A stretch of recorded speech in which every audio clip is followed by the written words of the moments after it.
Hey everybody, welcome back to the channel. So this is a 2018 BMW X1 28sDrive, and this is probably the weirdest BMW in production right now, and only for one reason only. This BMW is not rear-wheel drive like every other single BMW out there. This BMW is actually front-wheel drive and is based on a mini platform. So it's completely different. BMW does own Mini, and that they're using platform sharing. This is a scalable architecture platform, so it is quite a lot bigger than any Mini, but it is still based on a Mini. So can BMW turn a Mini into a real BMW? That's the question today. And I've driven this. It's a loaner car from Hendrick BMW Northlake. My car is currently getting its oil gasket done, and so I'm gonna look over this car, kind of review it, and let you know what I think about it. And so far, driving it back from the dealership to my neighborhood park to do this shot, I'm pretty impressed with it. They have done a pretty good job with it.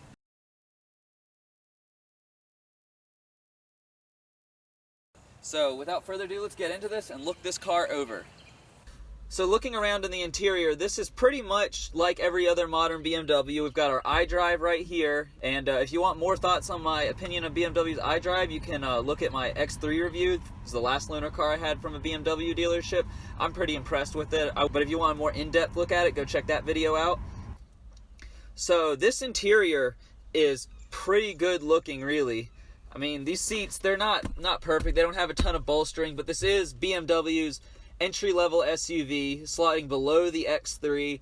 They do have an X2 coming out. I guess that will slot somewhere in between them, and it's probably going to be heavily based on the X1. I'm not 100% sure, but given BMW's naming scheme, where the odd number and then the even number that follows it usually share a platform and are pretty closely related, like 3 and 4 series go together, 5 and 6 go together.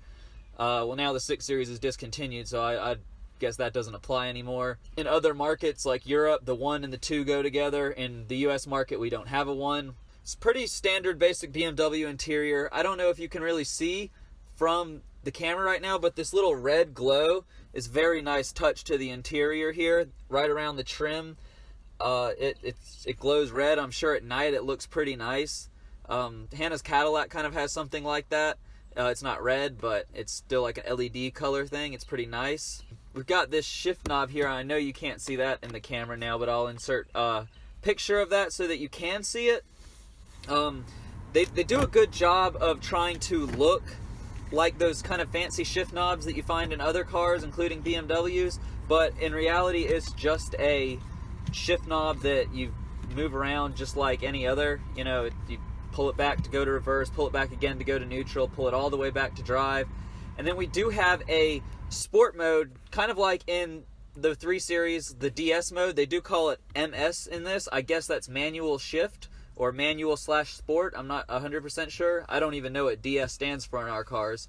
In fact, if you do know what DS stands for in the E90 generation and that era of BMWs, drop a comment below. Moving ahead, we have this pretty simple controls for the radio. It's pretty much set up the same way as it is in the E90s, but with a much more modern touch to it. But other than that, it's basically the same thing. Let's move over to the driver's side here. So moving into the driver's side, we have here a pretty nice steering wheel here. It's not excellent by any standards, but it has good 9 and 3 grip, nice 10 and 2 notches too. Not that I'm aware of anybody that drives at 10 and 2 except for driver's ed. The control stalks basically are the same as in the E90s. Have the BC button, your turning signals that don't really work. Windshield wipers over here. You do have a bit more control on the intermediate setting here with the little dial that goes up and down. But it's still the same thing basically. So now let's look around this interior, see what kind of space it offers, and all of that good stuff.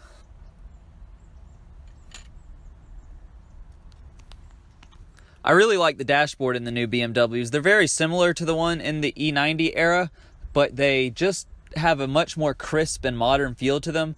But I'm sure that people thought that about the E90s when they were new. This car, in fact, I got it with only 42 miles on it. So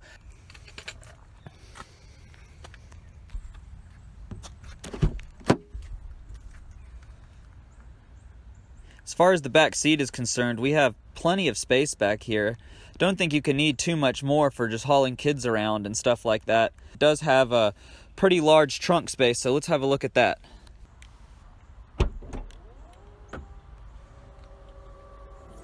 And this is a nice touch here with being attached to strings to the actual hatch itself. You can not even have to worry about sliding it back. It just moves itself out of the way, which is a very nice touch, and I do like that quite a lot. So it's not quite as large as what you would find in the X3, but it is a smaller vehicle, so it's going to be smaller. But I think for most people, this would be a sufficient trunk space. You cannot close it from the key. So I guess you have to push the button on there, but how hard is that really? Now let's take a look around the exterior of this car. So starting in the rear here, we have these two nice exhaust tips and this little kind of fake diffuser style thing. But it makes for a very nice setup, makes the back of this small SUV, tall wagon, whatever you want to call it, pretty nice looking. Makes it, it's kind of like a sporty insert, kind of makes it look a little more aggressive, but at the same time it's really nothing functional or special.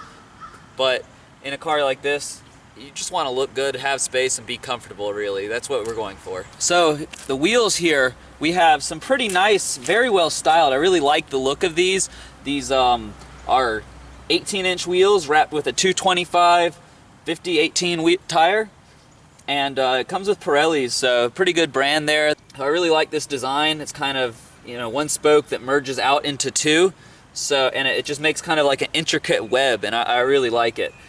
But I think that they could stand to have put 19s or maybe even 20s on this. So I'm really not sure if some of the higher end ones will come with this or not.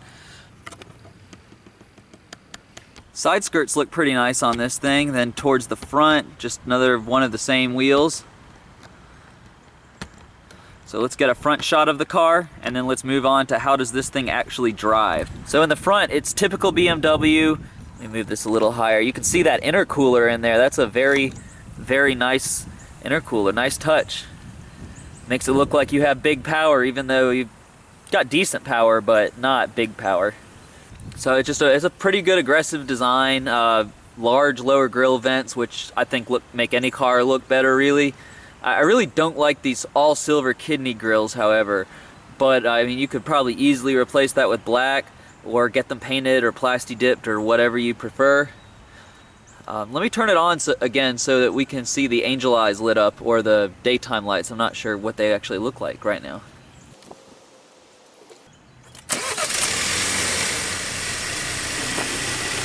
So they are just little lights at the bottom.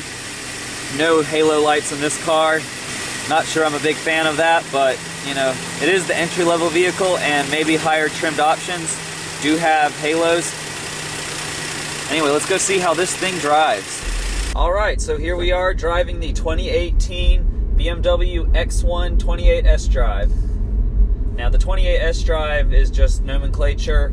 I thought they were going to the 30 nomenclature, but I guess I'm wrong. But I believe that this car is equipped with the B48. It's a modular platform based on the B58 inline 6 and the B38 inline 3. So this is the in-between slotting engine. And really, it's hard to tell this car is front-wheel drive. They've done a pretty good job of making it feel, I wouldn't like say that you get in it and think it is rear-wheel drive or anything, but it doesn't feel like you're being pulled along. Let's just put it that way.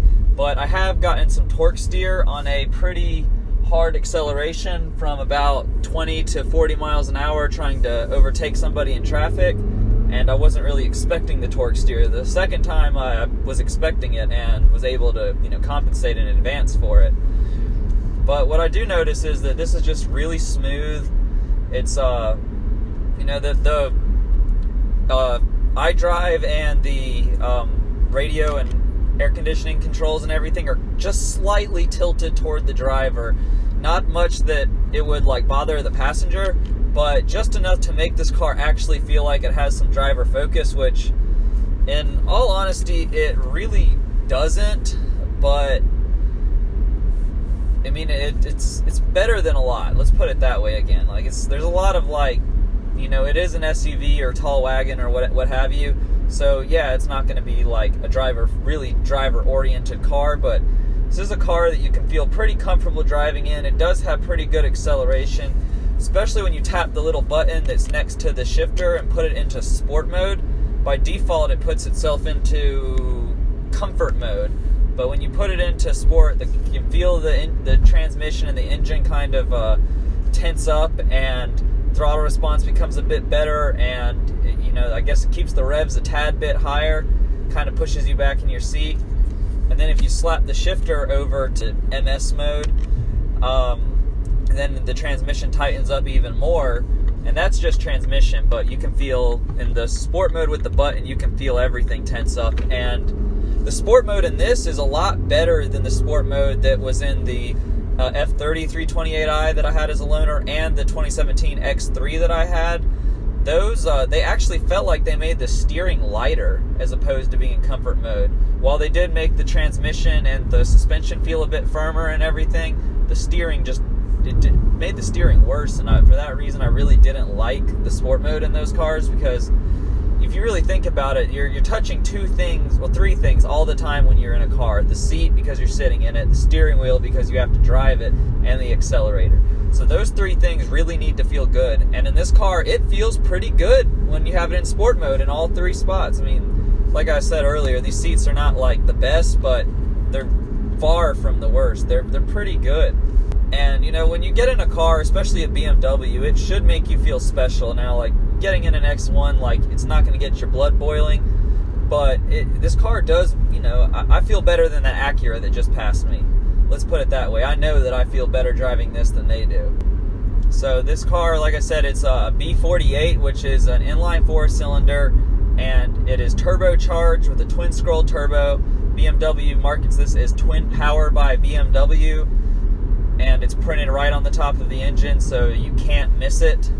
This engine is basically an indirect successor to the N52 motor that I had, or have in my car. Not had, I still have my car.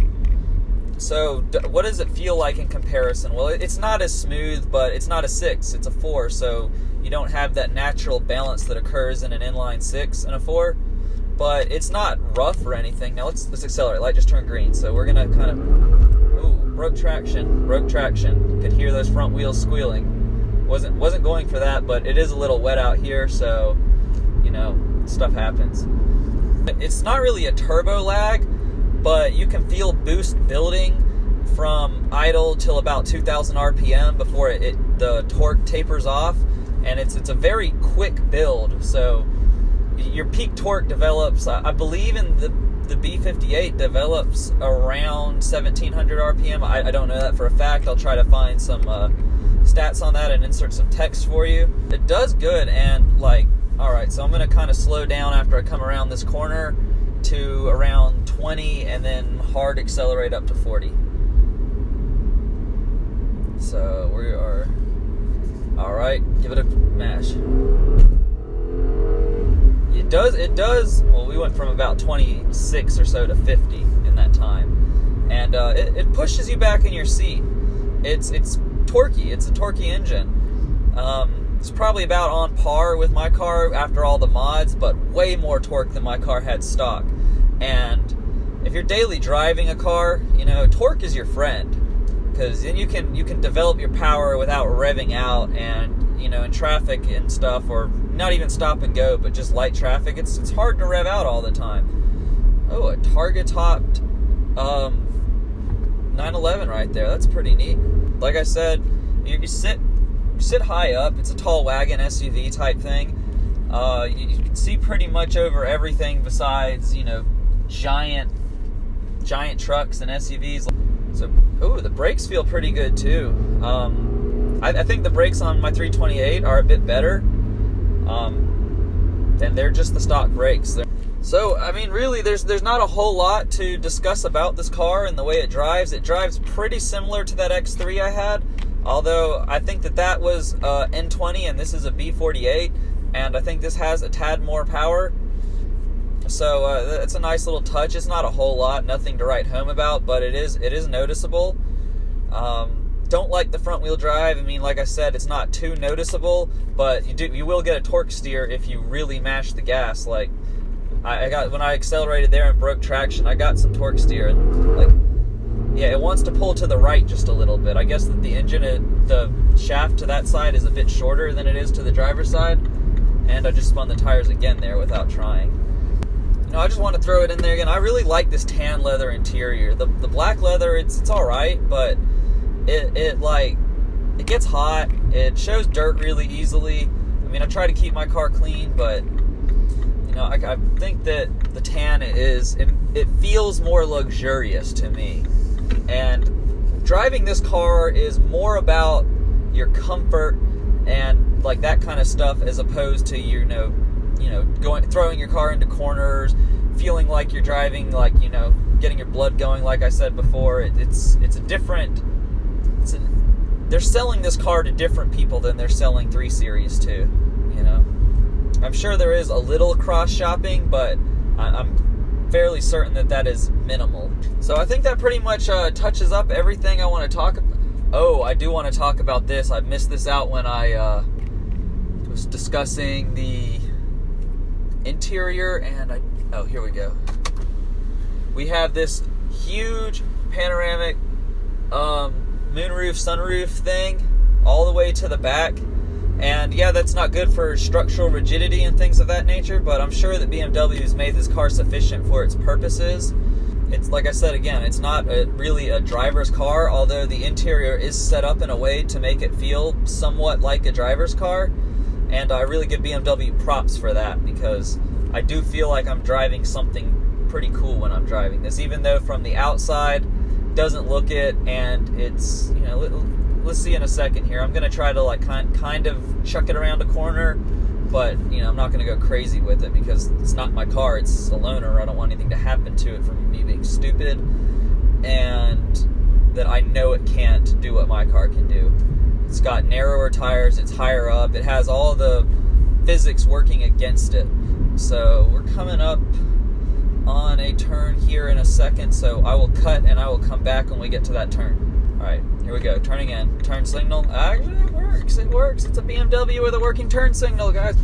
Okay, that did not inspire confidence, but it went in. I mean, I went around a pretty tight turn, you know, probably say about an 80-degree angle, and I did it at 20. But the car felt like it didn't want to do any more than that. So, yeah, it's what I kind of expected out of it. That pretty much sums up everything. We've got good brakes, pretty good acceleration, decent handling for what it is. Makes you feel good while you're driving it, even if it's not really something that I personally would aspire to. But it is something else. So let's close that back up. Thank you guys so much for watching this video. I hope you enjoyed it. It's you know, something different, and you know, I like sharing my experiences with these loaner cars with you guys. You know, so you know, give this video a thumbs up and subscribe if you're new. We got lots of. All right, I'm not gonna pull in because it's not enough space for this big car. Yeah, there's a lot of stuff coming on the E90, so stay tuned for that. Suspension, it's already here. What do we got? A transmission fluid change, you know, much more. So stay tuned, and I will see you in the next one, guys. Thank you for watching again.